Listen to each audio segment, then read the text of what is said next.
Oi, oi, boa tarde mais uma vez para todos, para quem está aqui, para quem vai assistir depois. Essa, esse encontro fica gravado depois, estão perguntando aqui no chat, né? Vou disponibilizar todas as gravações, viu? Eu não gosto de chamar de aula, porque eu acho que eu não estou aqui no papel de ensinar algo. Acho que é uma troca mesmo, né? É um grupo que pretende ser horizontal, em que todo mundo possa participar, todo mundo possa trazer reflexões para a gente construir junto, tá? Mas eu vou disponibilizar, todas vão ficar lá no YouTube, assim que o Meet solta para mim a gravação, eu subo lá para vocês e mando o link lá no grupo, tá? Então, pensando um pouquinho sobre o que a gente conversou no encontro passado, né, algumas das coisas que ficaram para mim foi uma introdução mesmo, nos preparando para o que vem, né? Nos preparando para esse olhar diferente para a tristeza, nos preparando para olhar para coisas da nossa vida, coisas da clínica também, no caso de quem atende, para tentar tirar esse olhar muito comum sobre a tristeza, né? Chamar atenção sobre pontos tão importantes e acho que a gente pode chamar de funções da tristeza também, né? Funções de elaborar, funções de nos fazer pensar sobre as coisas, nos fazer ter realmente esse outro olhar e entender que ela não é uma vilã, que ela não precisa ser escondida, que ela não precisa ser demonizada, né, que ela pode muito bem conviver com sentimentos como a alegria, que às vezes são tão bem aceitos, né? A gente falou um pouco também sobre a questão cultural de precisar sempre estar feliz, sempre estar bem, sempre estar produtivo, e o tanto que olhar para a tristeza como algo pertencente à nossa vida vai na contramão do que muitas vezes esse ideal de produtividade e de estar bem o tempo todo acaba pregando para nós. Então, o Ale, ele começa já a trazer aspectos muito pessoais da vida dele. Não sei como que vocês se sentem, mas eu me sinto virando amiga íntima dele já, sabendo lá a história do cachorrinho dele, de como que ele se sentiu e tudo mais. E ao longo do livro a gente vai se aprofundando nessa amizade com ele, né? Nesse próximo capítulo, ele vai falar sobre a perda da avó dele. Não sei se vocês lembram, mas lá no início ele falou da Elizabeth do Bing, né? E eu falei para vocês, ao longo do texto, vocês vão entender quem são eles. Então, o Bing, a gente falou na semana passada, que é o cachorrinho, que ele contou toda a história, trouxe a questão do porquê do nome, falou muito bem sobre o filme Divertidamente, trazendo essa questão, esse paralelo aí da alegria e da tristeza, e agora ele vai falar sobre essa avó, a Elizabeth, que a gente vai ver que foi uma pessoa muito importante para ele, e que a perda dela foi muito difícil de ser, não sei se superada seria a palavra, acho que é melhor dizer atravessada, né, porque acho que não é no sentido de superar. Então, ele vai trazer isso no capítulo 2, não sei até onde a gente vai conseguir ler, e aí no capítulo 3 ele traz algo um pouco mais teórico, né? Então, eu até fiz a enquete lá no grupo para ver quem é da psicanálise, quem está estudando, quem já atende, quem não é, mas que se interessou. Então, o capítulo 3 ele é um pouco mais teórico, então ele vai falar de alguns conceitos do Freud e tal, então ele sai um pouquinho, depois ele volta, mas ele sai um pouquinho dessa questão da vida dele para trazer a questão da teoria, só que ele faz isso de uma maneira muito leve, vocês vão ver que é bem gostoso, continua sendo bem gostoso de ler, beleza? Alguém quer comentar alguma reflexão que ficou sobre o encontro passado? Podem ficar à vontade.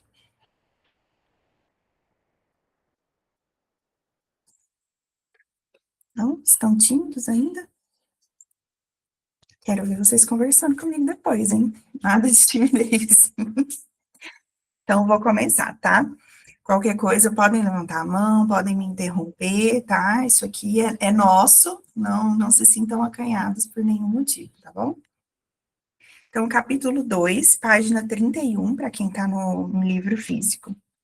A tristeza e a angústia da finitude. E a escuridão se torna tão maior.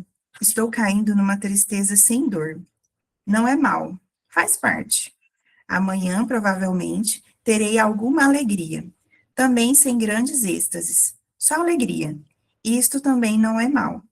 É, mas não estou gostando muito deste pacto com a mediocridade de viver. Clarice Lispector, A Descoberta do Mundo. Quando eu nasci, assim que a minha mãe teve alta da maternidade, chegamos em casa, a minha avó paterna foi a primeira pessoa que me deu banho.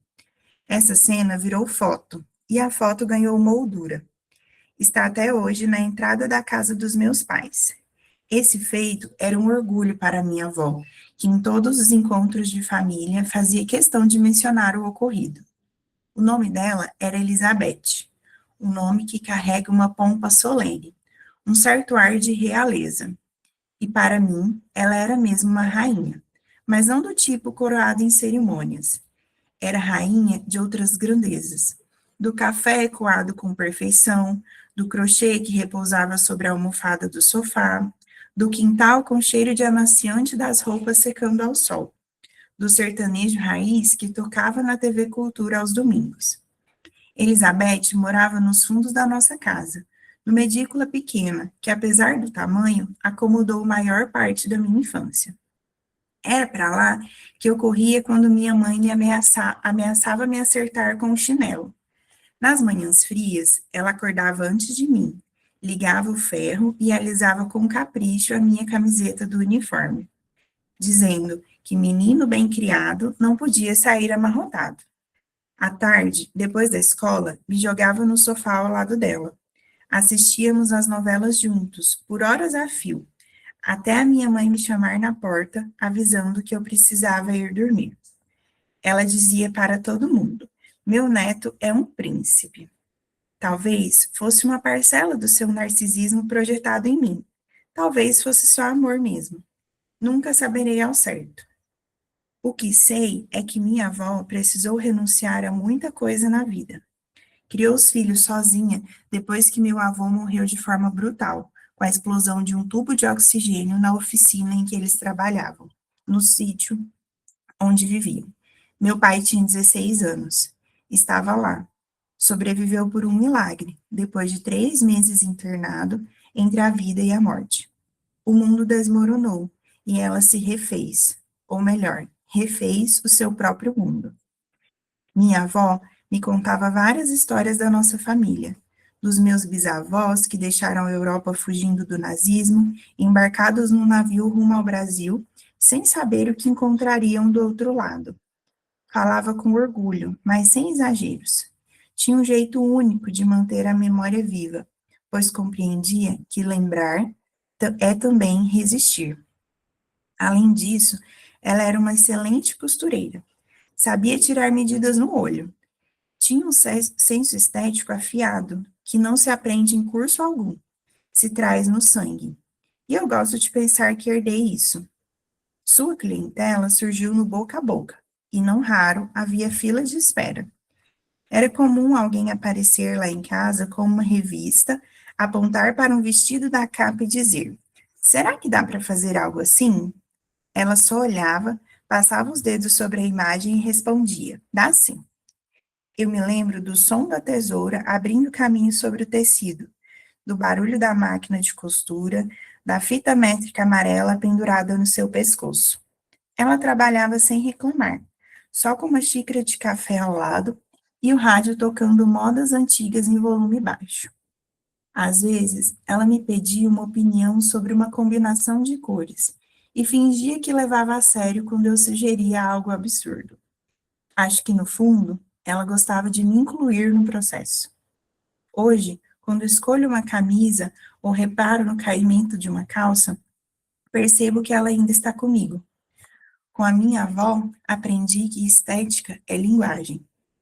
Quando ela adoeceu, eu estava longe, envolvido na reforma de uma casa que havia acabado de comprar no interior do sul do país. Antes de continuar essa parte que ele conta sobre quando ela fica doente, não sei como é que chegou aí para vocês, mas eu fiquei pensando, ele não falou nada de extraordinário, né? Eram coisas do dia a dia, mas olha o amor que tem nessas palavras, nessas lembranças, né, de sentar no sofá para assistir uma novela depois da aula, de ter o uniforme passadinho ali, que ela fazia questão de passar todos os dias, né, então, assim, para mim, chegou muito nesse lugar de muito afeto nas coisas simples, né? E aí o quanto é importante para uma criança ter essas coisas, né? E eu fiquei pensando o quanto isso, ele fala disso com tanto amor, o quanto isso foi importante na infância dele. E aí eu convido todo mundo a resgatar essas coisas também, né? Eu fiquei lendo e fiquei lembrando de coisas da minha infância que também eram tão simples e que às vezes depois de adulto a gente perde um pouco, né, essa capacidade de dar valor nessas coisas muito pequenas que a criança tem, né? Pode falar, Paulo.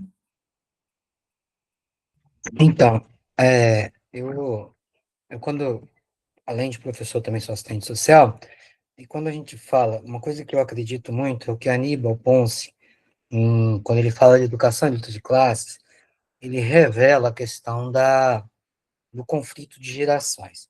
Ele gerações trabalhando a ideia de luta de classes, porque, segundo ele, quando você traz a noção de conflito de gerações, é justamente para você garantir também essa separação entre o que é idoso, o que é velho, né? E o capitalismo é muito isso, a gente pega o que é velho e refuga, o computador velho a gente joga fora, o carro velho joga fora, tudo tem que ser substituído pelo novo. Quanto às pessoas, isso não é muito diferente, né? Nós estamos vendo aí um movimento de reforma, demos direitos, querem que a gente perca mais direitos ainda. Quando a gente fala desse não conflito de gerações, esse texto deixa isso muito claro, né? Quando a gente pega e fala o seguinte, olha, essa saudade da infância, ela só se realiza, ela só se concretiza quando o idoso tem essa relação de proximidade. Estou falando do neto com o vô, né? Do tio-avô com o sobrinho-neto. Estou falando dessas crianças, às vezes, da igreja, que às vezes a gente vê separadas do idoso e nunca se junta ao idoso. Então, assim, são essas questões. E na escola chega a ser pior, tá? E na escola, quando o professor já está nas fases de terceira idade, né, ele é muito, muito criticado, porque ele está na terceira idade, então tem que ser jogado de lado, né? E não faz essa formação de juntar essas categorias. Nós, como professores, temos essa responsabilidade também, né? De, principalmente a gente que trabalha com o ensino fundamental, trazer a terceira idade para dentro, né?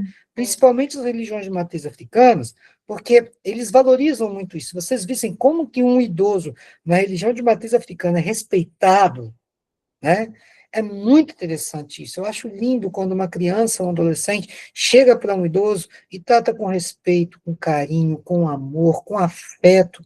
Isso é muito bom. É um pouco isso que o texto está resgatando da alegria, da tristeza, porque a alegria da tristeza ela se consolida quando essa saudade bate, essa nostalgia bate, mas a lembrança é de que eu fiz a minha parte estando com ela. A minha Uhum. avó, eu estive com ela, eu estava com minha avó quando ela estava, nem precisava de mim, mas ela me chamava. É essa que é a grande sacada. Obrigado. Sim, sim, com certeza. Essa integração, né? E eu acho que vai de encontro ao que a gente falou da questão, né, da negação da tristeza por conta da cobrança de produtividade, de felicidade, né?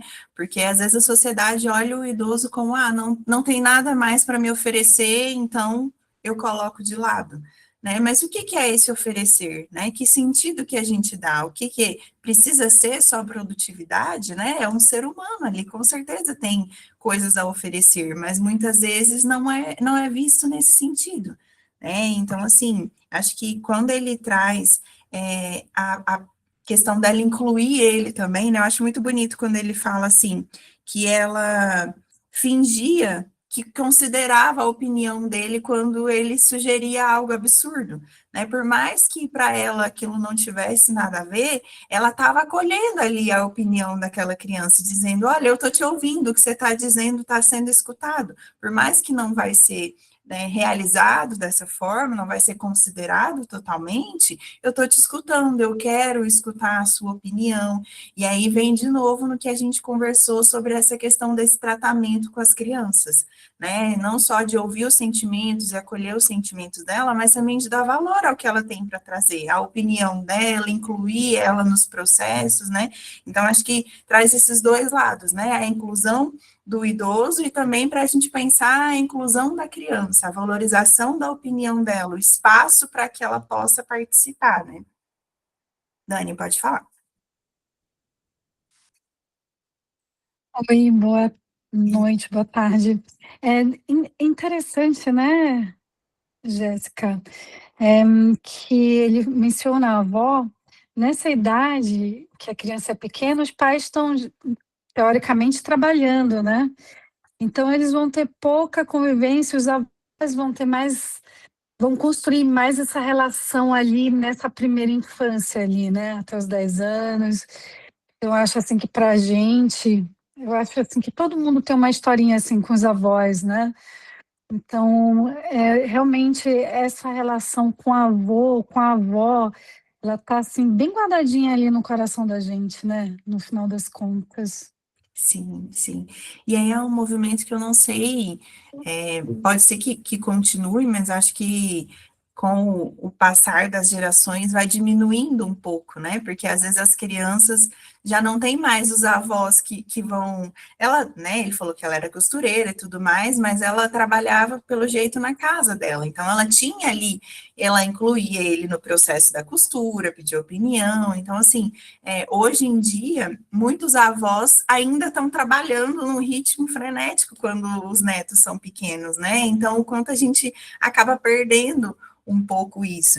E aí, acho que por isso que eu fiquei refletindo muito sobre o quanto essas lembranças são importantes, né? De quem teve essa oportunidade de ter esse contato com os avós, e claro, que isso tenha sido uma experiência boa, porque cada experiência é individual, né? Mas pelo menos para mim essa parte me tocou muito, nesse sentido de resgatar essas lembranças dessa infância, desses avós que estavam ali incluindo a gente, fazendo a gente se sentir uma pessoa que tem voz, né? Eu achei que isso me tocou muito.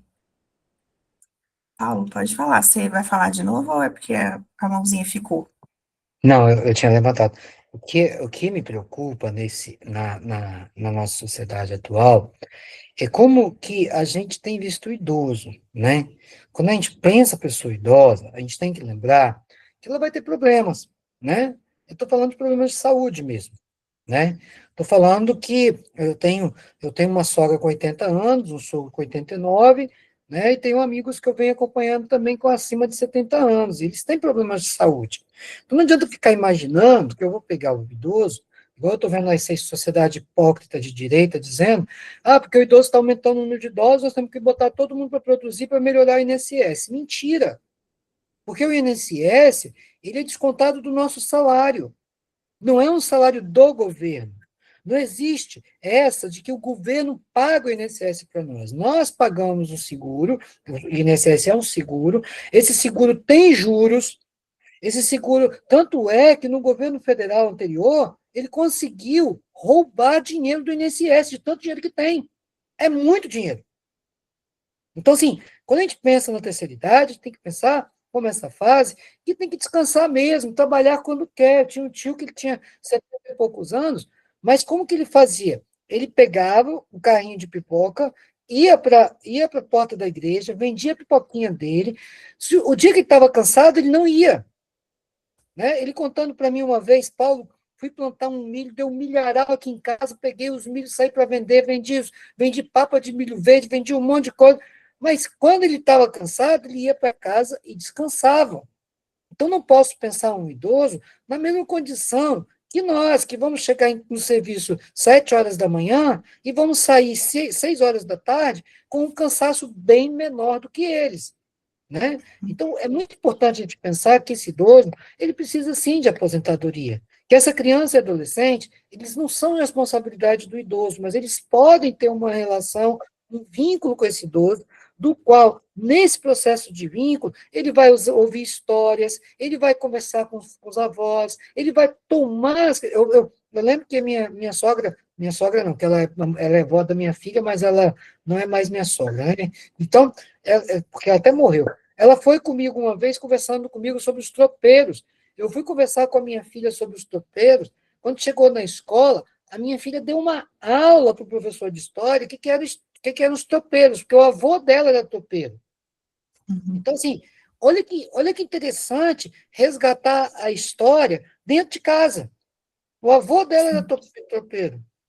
Aí chegou na É, hora de história, resgatar a história por quem viveu a história, né? exatamente, olha que massa. Então é disso que eu estou falando. Não estou falando de idoso que tem que trabalhar, produzir, etc. Não. Ele já produziu. E agora o que ele tem que fazer é produzir nas condições dele, no tempo dele, dentro de uma perspectiva que é naquilo que ele quer e não naquilo que o capitalismo quer. Porque se o sistema. Eu não sei se vocês conhecem a Revolução Industrial, ela explorava o trabalhador de 12 a 16 horas por dia. Então, se depender do capitalista, eu vi uma frase recentemente do Haddad que me impressionou e é real. Né? Se nós falarmos que vamos dar 500 milhões para o banco, né? Os empresários batem palma, que lindo, que maravilhoso, está ajudando a economia. Quando aumenta o salário mínimo em R$ 50, não, temos que mandar embora porque nós não vamos conseguir sustentar. O empresário é mau, ele não é bonzinho. Se depender dele, ele suga a última gota de sangue da gente, chupa todo o sangue, se estiver desmaiado, ele fala, tá podre. Então a gente tem que ter muito cuidado com o discurso, porque senão a gente acaba defendendo quem tem dinheiro e esquece quem não tem. Obrigado, era um pouco isso. Obrigada, viu, Paulo? Aline, pode falar. Então, voltando para o texto, porque sabe o que bateu aqui?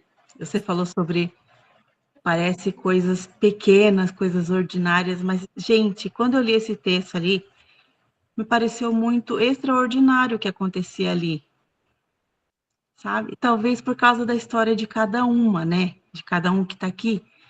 Mas eu li com, nossa, gente, que coisa mais linda que acontecia ali. O olhar dela para ele era visto, né? Ele era visto, ele era ouvido. Então, quando você falou assim, parecem coisas simples, mas quando, para mim, foram coisas extraordinárias que ele viveu ali, mesmo sendo do dia a dia, né? Sim.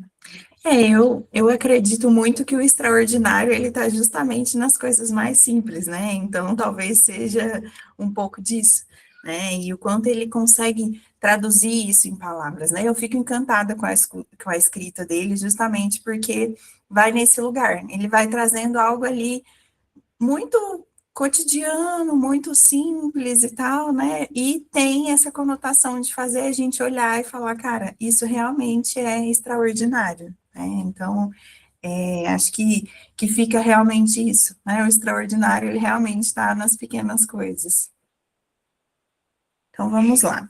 Aí ele falou, né, que ele estava longe quando ela adoeceu, que ele tinha acabado de comprar uma casa no interior do sul do país. Era a realização de um sonho antigo, ter um lugar para passar as férias em família. Nesse período, a minha mãe me ligava com uma frequência discreta. Não queria me preocupar. Falava com aquela delicadeza que só as mães dominam. Ou seja, ela sabia que eu precisava ser informado, mas também sabia que eu precisava respirar. Ela insistia, delicadamente, que talvez fosse melhor eu voltar. Usava o talvez, buscando preparar o terreno. Porém, a minha teimosia, ou resistência, achava tudo aquilo um exagero. Defesa, fuga, ainda não sei ao certo. Hoje, reconheço a força indescritível que a minha mãe precisou ter para sustentar aquilo sozinha, tentando me poupar enquanto tudo dentro dela gritava por ajuda.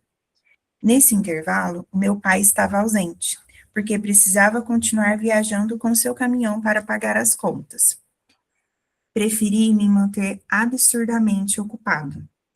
Me afundei em cronogramas, projetos, prazos e, sobretudo, nos detalhes da obra.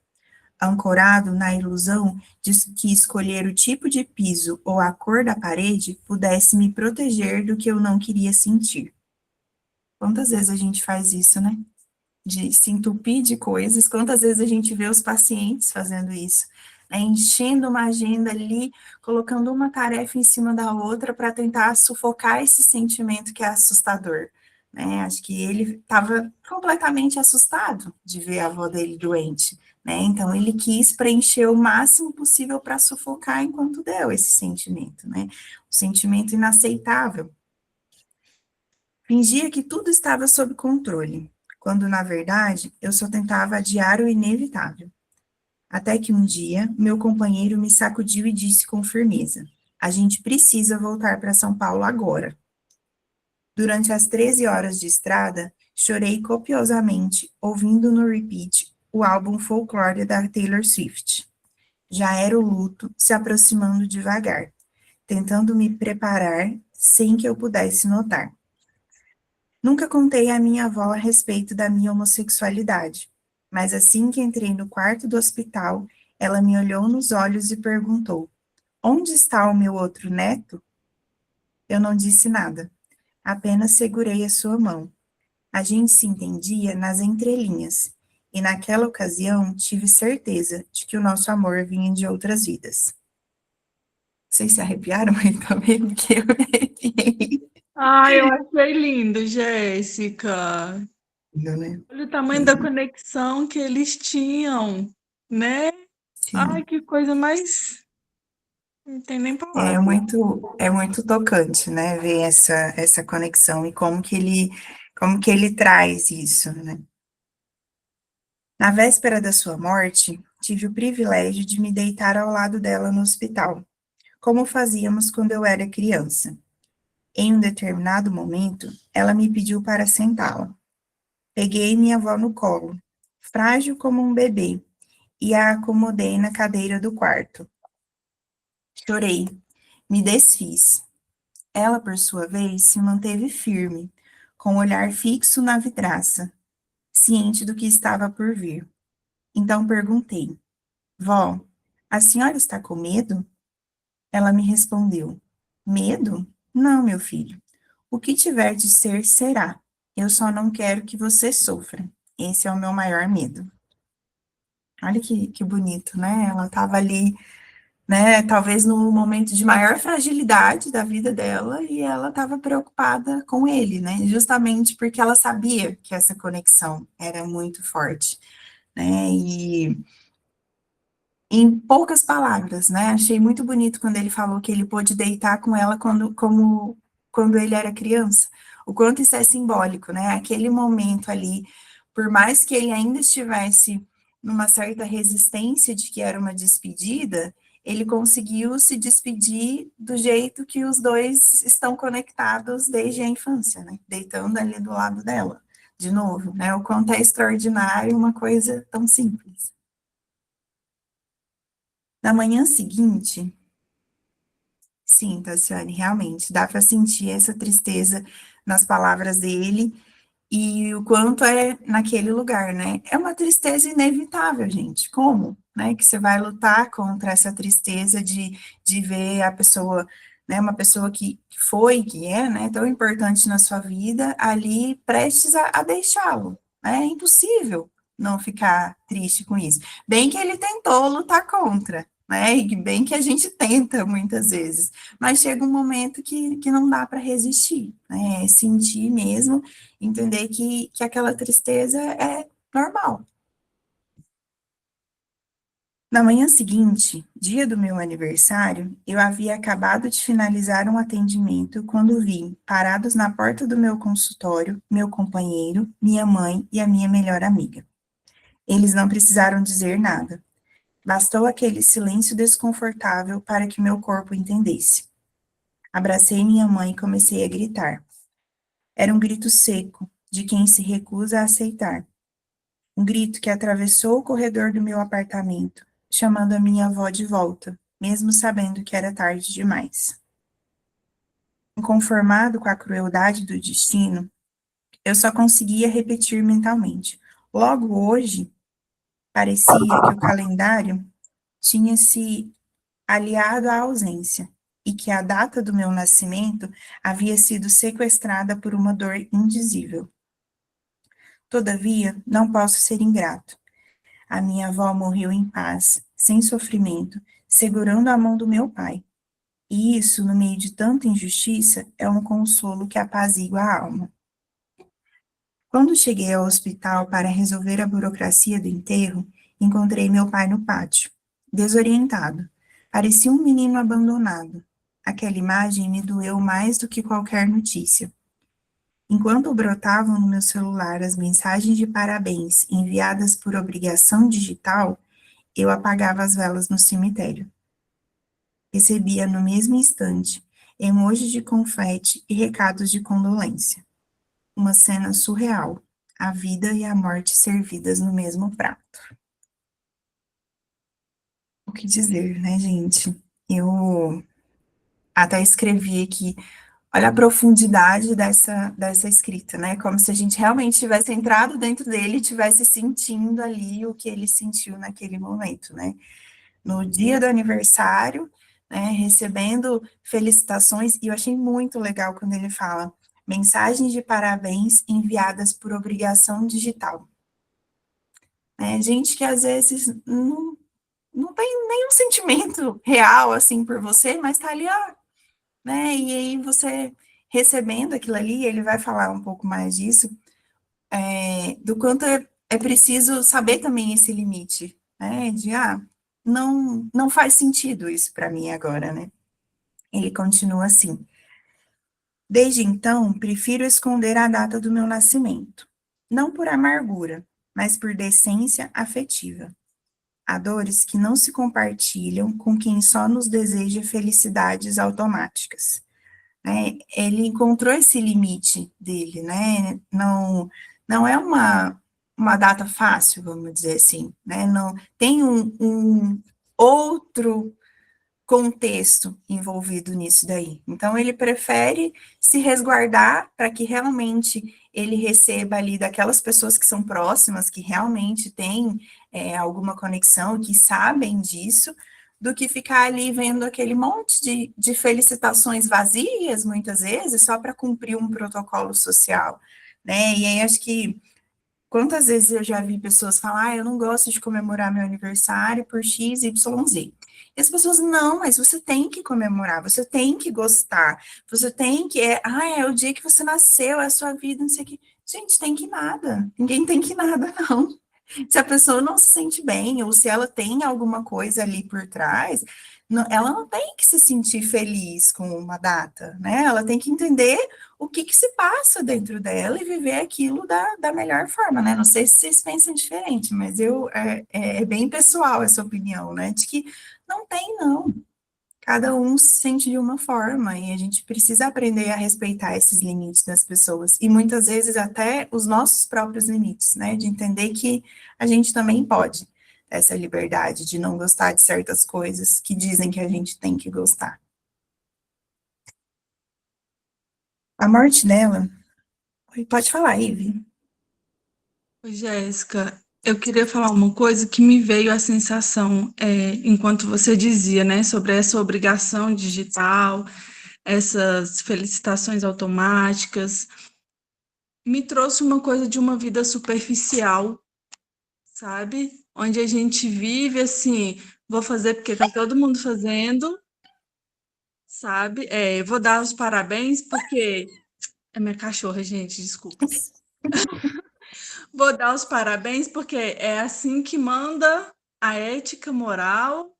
E aí me parece uma coisa meio vazia, sabe? Assim, de tipo, Sim. essa obrigação disso vou fazer porque tem que fazer, essa hipocrisia da sociedade que a gente vê hoje em dia para manter talvez uma aparência de bom amigo. É como você perguntar para alguém, tá tudo bem? Como você está? Sem realmente querer saber como a pessoa está. Sim. Então, eu percebi nesses versos dele aqui uma crítica a essa hipocrisia da sociedade. Com certeza. Esse protocolo automático, né, que não tem um sentir por trás.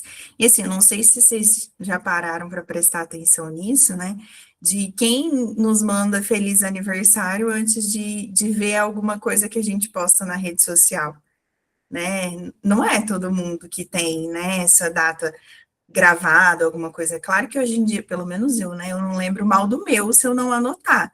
Mas quando a pessoa tem um valor para a gente vai ali colocar no calendário, né, na agenda do celular para receber uma notificação e lembrar daquilo e tal. Mas quantos parabéns às vezes a gente recebe de pessoas que falam, nossa, eu nunca nem conversei com essa pessoa. Né? E às vezes não é por mal, mas acho que ele traz nesse sentido de um protocolo ali que às vezes a gente não tem obrigação de se sentir bem com isso. Ele não se sente bem, porque é uma data que tem uma ambivalência muito grande ali, né? Então, se ele não se sente bem, tudo certo. Não quer divulgar a data do aniversário, porque não se sente bem com esse protocolo, com essa obrigação digital, tem total liberdade para isso. Pode falar, Ivy. Não, ficou aceso. Ah, ficou levantado, eu só esqueci de abaixar. Então, tá bom. Vou continuar, gente. Vocês podem ir levantando a mão, viu? Se for surgindo alguma coisa, vocês se sentirem tocados por algo, não guardem para vocês, compartilhem com a gente. A morte dela ter acontecido no dia do meu aniversário parecia um recado da vida escrito em caixa alta. Estar vivo inclui perder. Alguém quer tatuar essa frase? Porque eu quero colocar ela aqui na parede, assim, né? Acho que eu vou fazer um compilado das frases que eu quero colocar aqui na minha vista, né, desse livro. Porque é isso, né?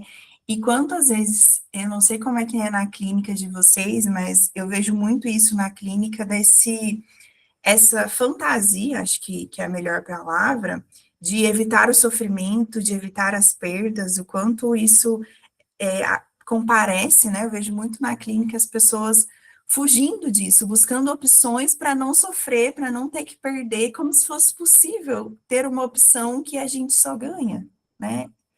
É estar vivo, né, gente? Estar vivo realmente inclui perder. Oi, Paulo. Então, essa frase dele me tocou muito. Eu estava lendo anteriormente. E a questão, assim, que eu sou marxista, né? Eu gosto da linha marxista de pensamento. E quando a gente pensa na perspectiva no tema que nós vivemos, a perda não só dói porque é uma perda, né? Ela dói pelo valor que nós damos a determinadas questões, né? Eu lembro que eu vi uma mensagem de um pastor uma vez, e ele falou uma coisa muito interessante. Eu sou protestante, sobre a Igreja Batista, e ele falou uma coisa muito interessante, ele falou, olha, a gente tem que começar a selecionar como amamos. Primeiro a gente tem que amar a Deus, depois as pessoas, depois as coisas. E às vezes a gente faz exatamente o contrário, a gente ama primeiro as coisas, depois as pessoas, e Deus às vezes nem ama, né? O Deus que a gente ama é outro. Mas a ideia é que a gente começa a entender que a perda, perda é diferente de derrota, gente. Tem que entender isso, tá? Né? A derrota nos coloca, de uma forma, a estar sempre prontos a enfrentar de novo o problema. A perda não, perda é perda. Então, quando a gente perde um ente querido, quando a gente perde um objeto, quando a gente perde alguma coisa, um dinheiro, né? Com esses roubos que nós estamos vendo aí pela internet, etc., recuperar essas coisas não são muito fáceis, né? E a vida é isso, a vida é feita de perdas, né? E aí, é isso que eu falo, diferente de derrotas, porque as derrotas, elas não acontecem necessariamente por conta da vida, mas por conta das pessoas. Alguém quer te derrotar, né? Alguém quer te ver mal, alguém quer te colocar para baixo. E essa que é a grande sacada quando eu li o texto. Uma coisa é a perda da vida, outra coisa é a derrota que algumas pessoas te fazem ter. É muito interessante essa concepção. Obrigado. Sim, obrigada eu. Karine? Essa frase dele me fez pensar agora em um outro livro que eu li, que falou uma frase que me chocou muito, né? Que é: o preço do amor é o luto. E é exatamente isso que ele está falando ali, né? Se você ama, você vai ter o luto ali, né? Então, assim, e quanto é forte, assim, ó, eu tô até tentando não sentir muitas coisas, porque se tu deixar, tu sente muitas coisas, mas assim, ó, tem algumas frases que ele fala que por mais que tu queira ficar distante do sentimento, tu sente, sabe? Eu tô sentindo isso, eu tô percebendo a minha resistência nesse assunto. Então, assim, mas é realmente isso. E o quanto para ele, eu fico me colocando no lugar dele, né? No dia do aniversário dele. Nossa, isso é como se falasse assim, agora, eu comemoro ou não comemoro? Né? Tu fica com vários sentimentos ali. O quanto isso foi, parece assim até uma avalanche na cabeça dele, né? Porque são dois pontos que pode ser que na história dele ele gostava de comemorar o aniversário, né? E de repente teve que ter um outro enredo, assim, vai ativar uma outra memória. Nossa, isso é muito forte, muito mesmo. Mas, nossa, quando ele falou aquela frase ali, eu não pude deixar de lembrar dessa frase desse livro, que o preço do amor é o luto. Achei, assim, que é a mesma coisa ali que ele está falando. Sim. Assim, a gente tenta, né? Eu me coloco nesse lugar também. A gente tenta, às vezes, não sentir, né? Eu falei para vocês, toda hora eu leio alguma coisa, eu me arrepio. Porque ele realmente, ele tem essa capacidade de nos envolver muito nas palavras, né? Como eu falei, às vezes eu tenho a sensação de que eu tô ali dentro do corpo dele, vivendo o que ele tá vivendo ali. Porque ele vai envolvendo a gente. E aí acho que eu fiquei pensando sobre isso, né? Talvez é por isso que ele fala que esse livro ele escreveu não é porque ele quis escrever, ele precisava escrever, né? Foi um livro que veio de uma necessidade de colocar essas palavras, esses sentimentos aqui. Então, assim, é uma escrita muito genuína, né? Eu acho que a gente sente isso, por isso a gente é tão capturado nesse lugar de sentir junto com ele. Né? Acho que são frases que viram material da nossa análise depois, né? A gente tem que levar para análise para conseguir, né, processar tudo isso e entender onde que nos toca, né? Mas acho que pensando agora puxando para nós psicanalistas, né, que eu sei que tem muitos aqui, o quanto a gente às vezes está envolvido na teoria e lendo ali a teoria pura muitas vezes e tal, e a gente tentando conectar com a clínica e tudo, e às vezes esse sentir ele vai ficando um pouco distante, né? Então, acho que isso que trouxe também a minha vontade de ler esse tipo de livro, para que a gente possa conectar essa teoria com esse sentir, né? Eu acho que esse livro faz isso com chave de ouro, né? Faz a gente pensar em nós, faz a gente pensar nos nossos pacientes, na nossa clínica, faz a gente olhar também para o Alexandre como uma pessoa muito humana,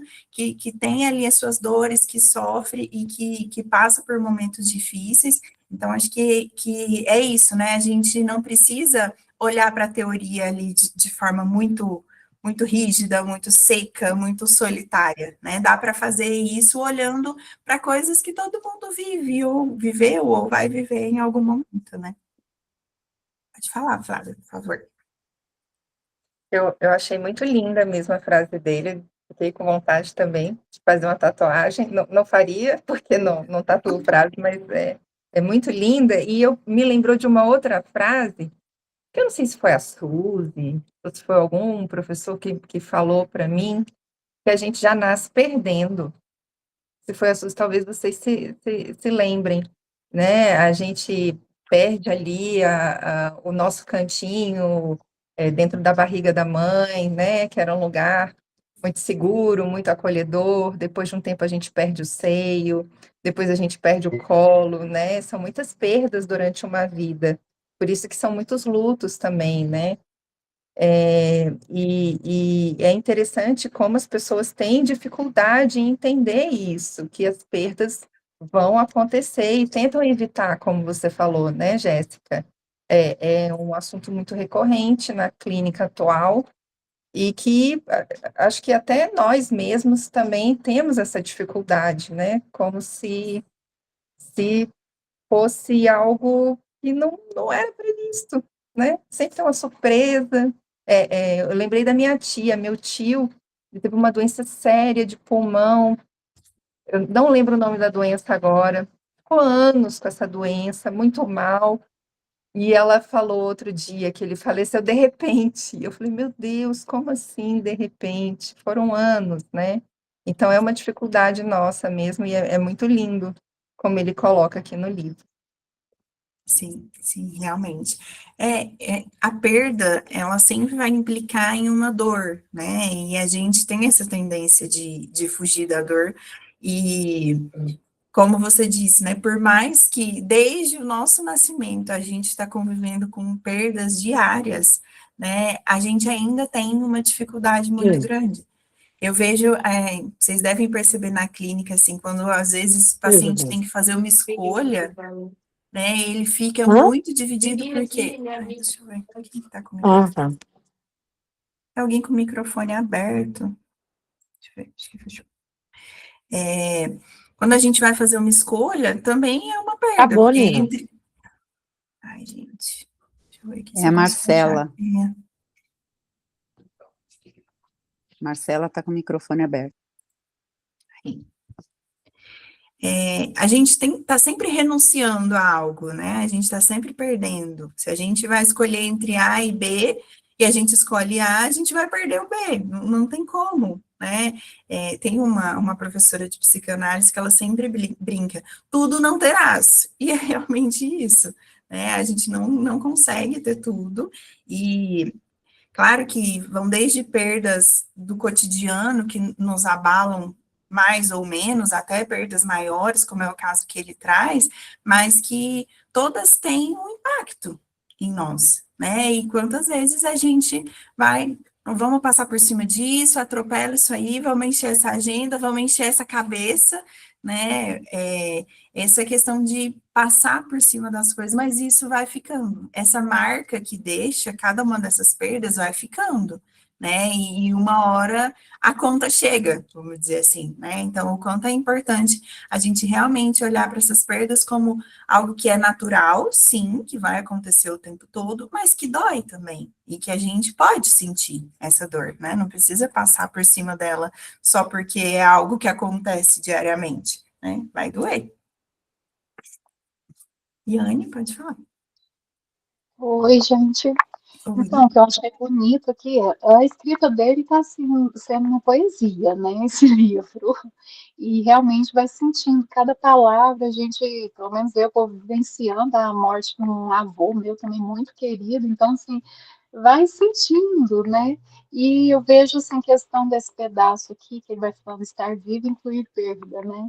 A tristeza, e ele mesmo nesse momento de tristeza, não fugindo da tristeza, mas ele consegue tirar ali, igual ele falou, um recado, né? De que selecionar quem está na nossa vida, selecionar quem traz mesmo benefício de estar com a gente em momentos importantes, porque na perda é um momento importante, né? Mesmo que seja na tristeza. Eu achei muito assim interessante ele ver isso, não fugir da tristeza, mas tirar algo bom também, né? Uhum, sim. E aí, até para tirar algo bom, a gente precisa estar aberto para viver ela, né? Porque se a gente se fecha e finge que não existe, a gente, é aquilo, né? A gente tenta se proteger, vamos dizer assim, de algo doloroso, mas aí a gente se blinda de coisas que podem ter a nos ensinar ali e tudo mais, né? Então, realmente, acho que traz esse olhar de enxergar as coisas como um todo, né? Viver aquilo ali como tem que ser vivido realmente. O pessoal está aqui comentando dos livros. Ai, Karine, obrigada, você compartilhou lá, né? Porque realmente acho que muita gente ficou interessada. Eu falo, a gente vai lendo essas coisas, aí um fala de um livro, eles citam os livros, a gente vai ficando com uma lista infinita de livros para ler, né? Mas faz parte. Vou continuar aqui. Então, depois dessa frase, né, que chacoalhou todo mundo, ele continua assim. E, em alguns casos, a perda acontece no mesmo instante em que se sopra uma vela. Antes de propor uma breve discussão teórica, peço licença para compartilhar mais uma vivência, que para mim vale tanto quanto qualquer conceito. Com a minha avó, fiz a minha primeira análise, sem técnicas, sem jargões, sem horário fixo. Eu me sentava no degrau da sua porta e falava.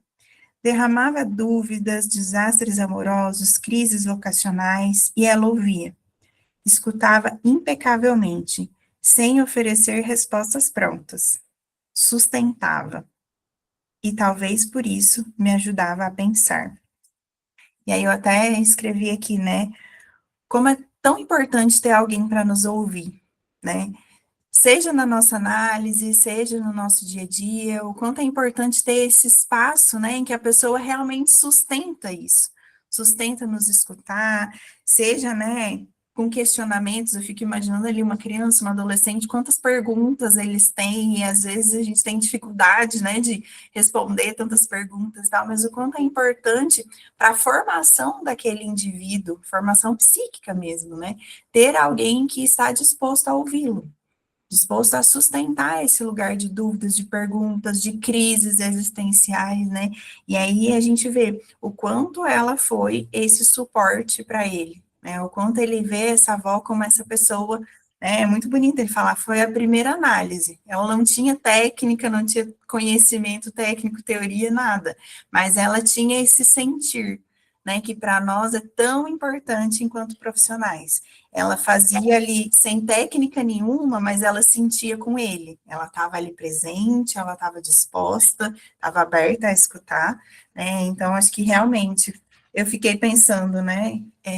Quais pessoas na nossa vida acabam fazendo esse papel sem perceber, né? De um primeiro analista, vamos dizer assim, que é a pessoa que está ali disposta a nos ouvir e a sustentar mesmo essa escuta com esse sentimento. Flávia, você vai falar mais alguma coisa? É porque a mãozinha ficou. Tá bom. O Debranda pode falar. Só boa tarde a todos, né? Entrei um pouquinho depois, mas consegui entrar, ainda poder pegar bastante parte. E a gente percebe muito a dificuldade, né? A insuficiência que a pessoa acha que é uma suficiência quando ele recusa a sofrer, recusa a ter aquele sentimento de tristeza, de perda de um parente, de um amigo, e a gente percebe isso muito grande. Eu, quando perdi meu pai, minha mãe e outros parentes, eu tive a oportunidade de esconder o sentimento. Eu achei que eu era muito forte. Depois que eu perdi o meu irmão que estava doente, que eu me preparei para a morte dele, assim, organizando, que estava muito difícil a vida para ele, eu achei que seria muito fácil passar por cima. Aí foi no momento em que eu tive a oportunidade de sentir, dei tempo ao luto, foi maravilhoso. Então, acho que a gente precisa realmente entender que o sentimento é algo que a gente precisa usar. A gente não pode ficar refém do que o sentimento vai produzir na gente. Acho interessante essa leitura, esse autor nos convida a refletir profundamente, lembrar da avó, né? Aquela coisa antiga que quase todos nós tivemos uma avó maravilhosa, antiga, uma fantástica. É isso aí.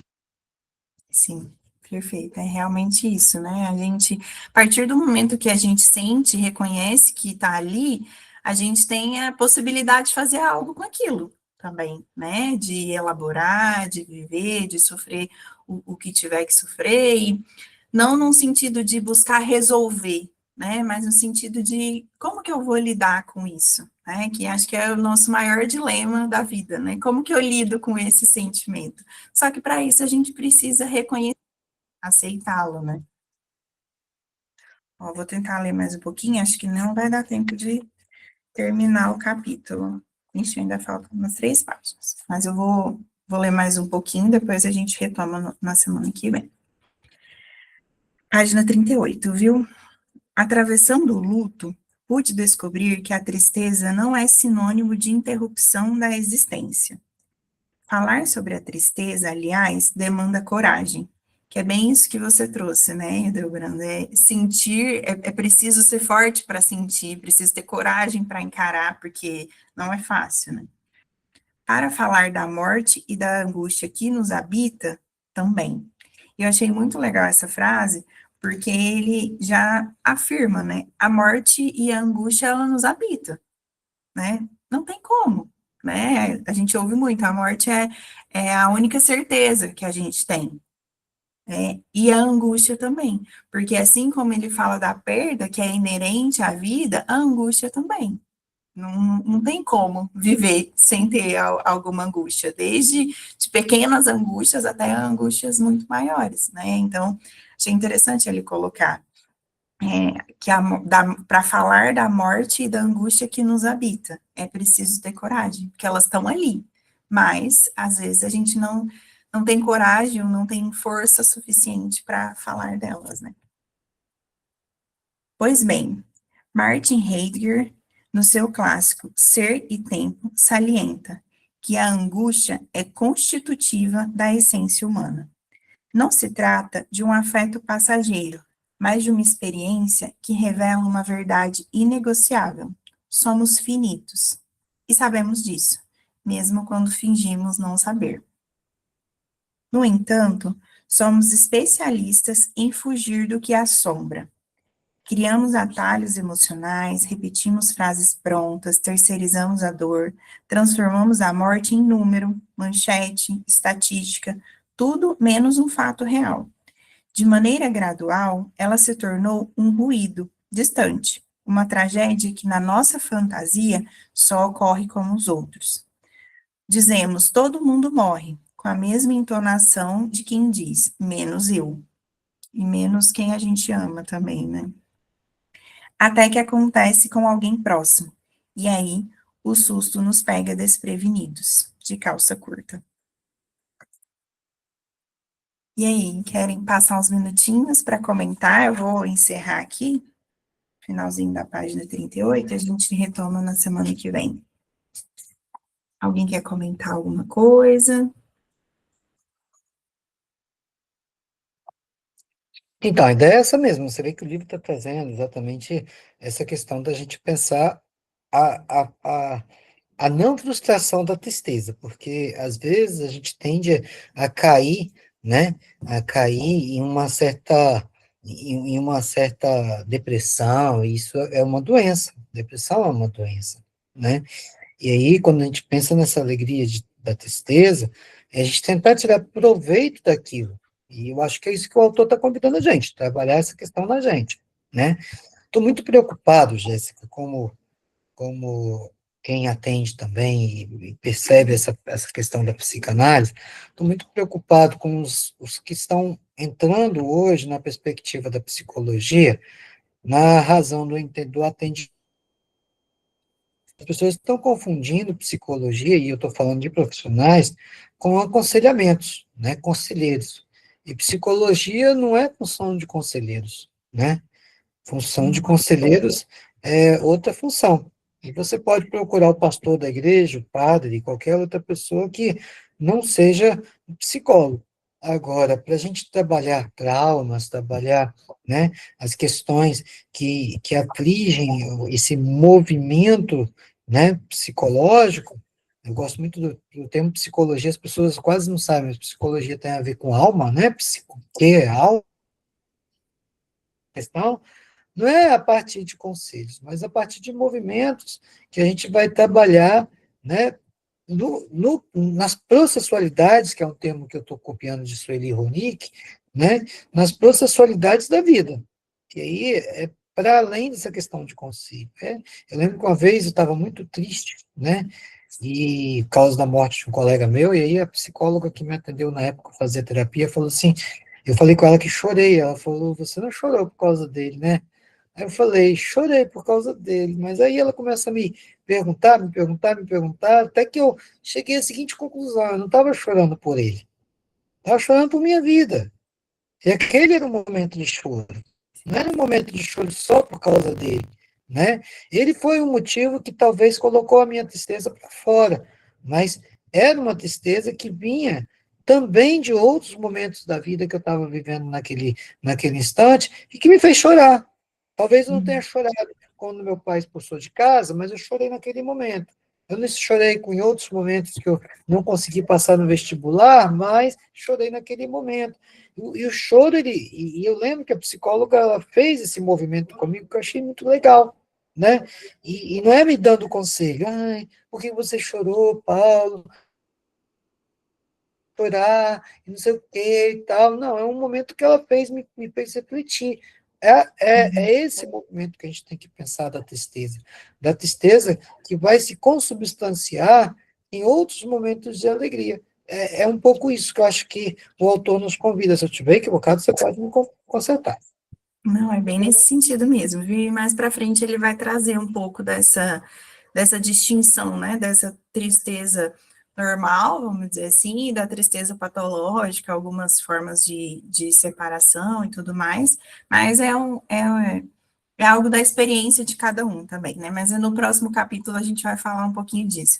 Antes de encerrar, eu quero só ler aqui o que a Denise colocou no chat, que ela escreveu assim: não é a tristeza que faz a gente sentir que não foi forte, não deu conta. Quem faz isso é o olhar interno já desqualificado que se projeta sobre ela. Por isso que assusta tanto, né? Ela meio que ameaça confirmar uma narrativa interna de indignidade que já existia antes.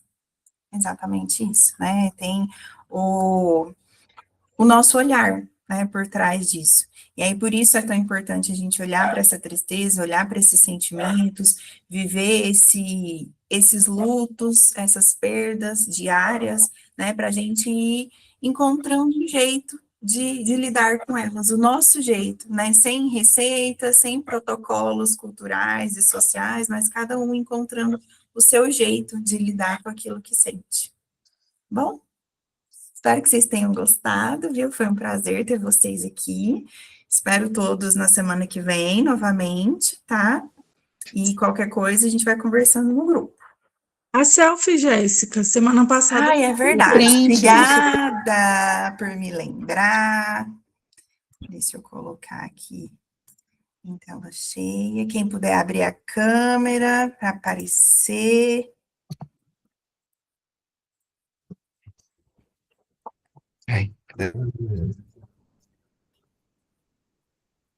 Todos prontos? 1, 2 e...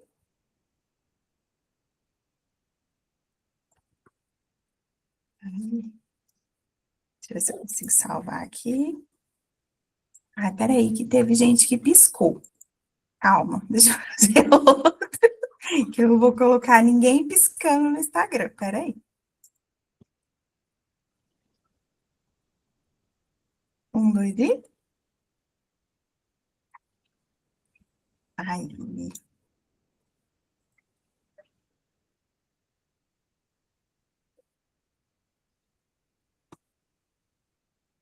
não tô conseguindo salvar aqui, peraí. Jennifer, você queria falar? Não, desculpa, foi sem querer. Então tá bom. Eu Vou ia mandar abrir o a print câmera lá. e levantei a mão. Ah, tá, não, sem problema. Então tá bom, gente. Obrigada pela companhia, viu? Beijo, boa semana para Beijo. vocês. Boa Até semana. mais. Obrigada. Tchau, tchau. Boa semana a todos. Tchau, tchau. Boa tarde, galera. Tchau, tchau.